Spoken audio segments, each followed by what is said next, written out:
नमस्कार. हा व्हिडिओ मुख्यत्वे करून महिलांसाठी असणार आहे. तुमच्या चेहऱ्यावर काळसर तपकिरी डाग आलेले आहेत काय?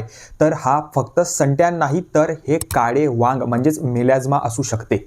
बघा, चेहऱ्यावरील काळे वांग आणि संट्यान यातील फरक स्पष्ट जाणून घेण्यासाठी मी इथं काही फोटो देत आहे. हा संट्यांचा फोटो आहे आणि हा काळ्या वांगाचा फोटो आहे. यावरून तुम्ही लक्षात घेऊ शकता की दोघांमध्ये मूलभूत फरक काय आहे. मित्रांनो, बेसिकली काळे वांग ही एक त्वचेची समस्या आहे जी कपाळावर, गालावर, नाकावर आणि ओठांच्या अपर लिपच्या वर दिसून येते.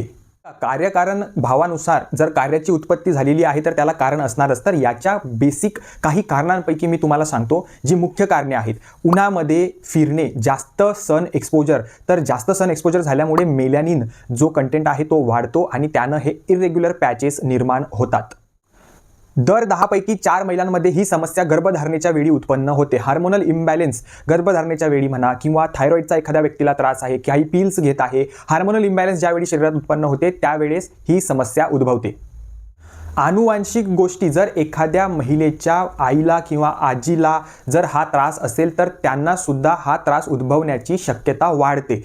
अजून एक गोष्ट ती म्हणजे जास्तीचा स्क्रीन टाईम. जो ब्ल्यू लाईट आहे मोबाईलमधून, लॅपटॉपच्या स्क्रीनमधून येणारा जर जास्त स्क्रीन टाईम असेल तरी सुद्धा ही समस्या उत्पन्न होते.